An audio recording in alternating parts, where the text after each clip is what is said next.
창세기 4장 25절부터 26절까지 말씀입니다. 아담이 다시 자기 아내와 동침하매 그가 아들을 낳아 그의 이름을 셋이라 하였으니 이는 하나님이 내게 가인이 죽인 아벨 대신에 다른 씨를 주셨다 함이며 셋도 아들을 낳고 그의 이름을 에노스라 하였으며 그때 사람들이 비로소 여호와의 이름을 불렀더라. 아멘. 하나님의 일방적인 은혜는 받았지만 하나님을 향해서 그 어떤 신앙 고백도 하지 않았던 가인과 그의 자손들은요, 하나님과 동행했다는 기록도 없이 성경에서 사라지게 됩니다. 그리고 다시 아담의 이야기로 돌아오는 것이 오늘 본문의 말씀이에요. 25절입니다. 아담이 다시 자기 아내와 동침하매 그가 아들을 낳아 그의 이름을 셋이라 하였으니 이는 하나님이 내게 가인이 죽인 아벨 대신에 다른 씨를 주셨다 함이며, 아담은 그의 아내와 동침하여 아들을 낳았고요, 이름을 셋이라고 지었습니다. 이 셋이라고 하는 이름의 뜻은요, 대신하다라고 하는 뜻을 가지고 있어요. 아담이 아들의 이름을 셋이라고 지은 이유를 본문에 기록하고 있는데요, 하나님이 나에게 가인이 죽인 아벨 대신에 다른 아들을 주셨기 때문이라고 아담은 고백하고 있습니다. 이어지는 26절 말씀이에요. 셋도 아들을 낳고 그의 이름을 에노스라 하였으며 그때 사람들이 비로소 여호와의 이름을 불렀더라. 아멘. 셋도 장성하여서 결혼을 하고 아들을 낳았습니다. 셋은 아들의 이름을 에노스라고 지어줘요. 여기서 우리들이 주목해서 보아야 할 말씀이 있어요. 그때 사람들이 비로소 여호와의 이름을 불렀더라 라고 말씀합니다. 그러니까 에노스가 태어나기 이전에는요, 이 땅에 그 누구도 여호와라고 하는 이름을 부르지 않았습니다. 여기 이름을 불렀다라고 하는 이 말씀의 히브리어 원어의 의미는요, 권위를 인정하고 높이다 라고 하는 의미입니다. 그러니까 셋의 아들 에노스가 태어났을 때부터요, 하나님께서 어떤 분이신지를 인정하고 하나님의 권위를 높이며 하나님을 향하여 온전하게 신앙 고백을 했다는 말씀이에요. 이것은 다시 말해서 이때부터 하나님을 예배하기 시작했다고 하는 말씀의 의미입니다. 그리고 한 가지를 정리해 보면요, 오늘 본문에 등장하는 여호와의 이름을 부르기 시작한 사람들이 누구인가 하면 바로 아담의 자손들입니다.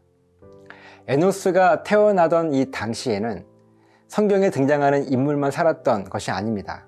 그러니까 아담, 하와, 가인, 아벨, 우리가 성경을 통해서 보았던 인물들인데 이 사람들만 있었던 것이 아니에요. 아담의 자손들이 계속 있었어요. 아담이 맨 처음 가인과 아벨을 낳았고요, 가인은 아벨을 죽이고 에덴의 동편 놋 땅으로 이주했습니다. 그리고 거기에는 가인의 후손들이 살고 있었어요. 또 오늘 본문에서 아담이 셋을 낳았는데 아담이 셋을 낳은 나이가 130세입니다. 그리고 아담은 800년을 더 살며 자녀를 낳았습니다. 이렇게 아담은 셋을 낳고 그 이후에 계속해서 자녀를 낳았고요, 셋도 105세 에노스를 낳게 됩니다. 그러니까 셋이 에노스를 낳을 그 105세가 되기까지 아담도 계속해서 자녀를 낳았다는 의미예요. 그렇게 아담의 자녀들은요, 또 그들의 자녀들을 낳고 그 자녀의 자녀들을 낳아서 인류가 점점 많아지게 된 것입니다.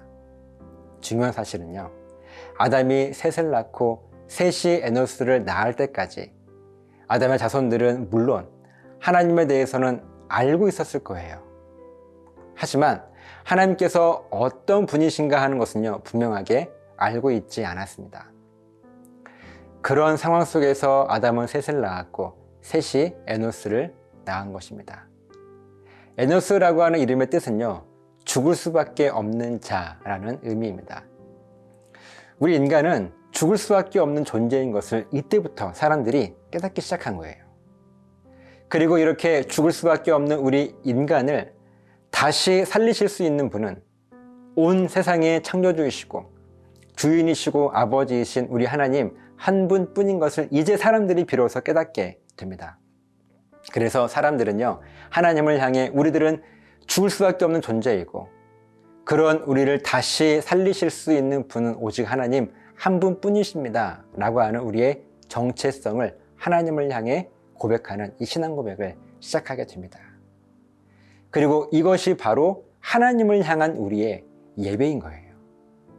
하나님은 우리들에게 세상적으로 어떤 대단한 훌륭한 선물을 주시거나 또 놀라운 기적들을 막 베푸신 것이 아니었어요. 또 하나님은 우리를 향하여서 예배하라고, 신앙 고백하라고 먼저 강요하며 말씀하시지 않았습니다. 에노스, 죽을 수밖에 없는 자. 사람들은 자기가 어떤 존재인지를 이제 비로소 깨닫기 시작한 것입니다.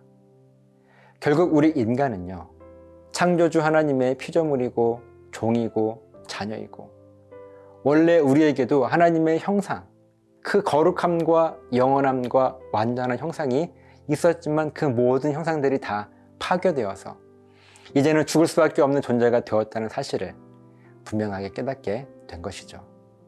그래서 사람은요, 죽을 수밖에 없는 존재이고, 우리 사람을 만드신 하나님께서 다시 살려주지 않으시면 영원히 죽음의 상태로 살 수밖에 없는 존재임을 고백하기 시작한 것입니다. 그리고 그때부터 하나님이 어떤 분이신가 하는 것을 동시에 고백할 수 있게 된 것이죠. 하나님을 인정하고 하나님만이 나를 살려주실 수 있는 분이라고 하는 사실을 이제 깨닫게 된 것입니다. 내가 누구인지에 대한 나의 정체성을 아는 것은 너무나 중요해요. 왜 그런가 하면 내가 어떤 존재인지를 알아야 동시에 하나님께서 어떤 분이신지를 분명하게 고백할 수 있게 되기 때문에 그렇습니다. 내가 누구인가 하는 것을 하나님을 향해 끊임없이 고백하면 우리들은 안전합니다. 왜 그래요? 우리의 이 고백을 받으신 하나님께서 우리가 고백한 그대로 응답해 주실 것이기 때문에 그래요. 내가 널 다시 살릴 것이고 너의 고백대로 끝까지 너를 지킬 거야. 네가 지금 고백한 대로. 저 여러분들이 오늘 이 말씀을 묵상하며 우리의 신앙 고백이 영적으로 든든하고 건강한지를 한번 점검해보는 그런 귀한 시간 되시기를 예수님의 이름으로 간절하게 부탁을 드립니다. 기도하시겠습니다. 살아계신 아버지 하나님, 고맙습니다. 에노스, 죽을 수밖에 없는 자. 하나님, 사람들은 이제 비로소 우리가 어떤 존재인가 하는 것을 진정으로 고백하게 되었습니다. 이 고백이 하나님을 향한 예배, 또 하나님을 향한 우리들의 신앙 고백의 출발이 되었습니다. 우리의 삶에 이 하나님을 향한 온전한 신앙 고백과 예배의 모습이 건강한가, 든든한가 하는 것들을 이 말씀을 통해서 점검하게 하셔서 하나님을 향한 신앙 고백이 늘 온전하여 하나님 앞에 온전한 예배자의 삶을 살아갈 수 있도록 도와주시옵소서. 감사드리며 축복하며 예수님 이름으로 기도드리옵나이다. 아멘.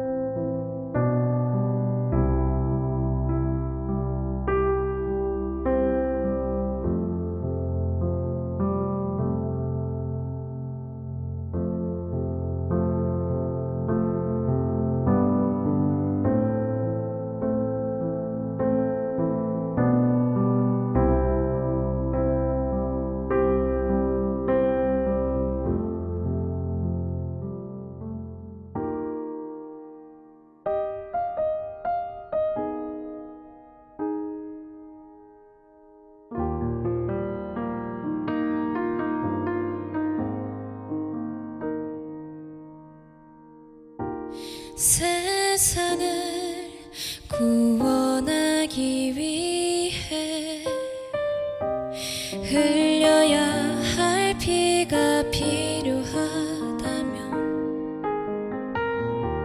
죄인을 대신하기 위해 희생의 제물 필요하시다면 내 생명 제단 위에 드리니 주 영광 위에 사용하소서. 생명이 또 다른 생명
하나님처럼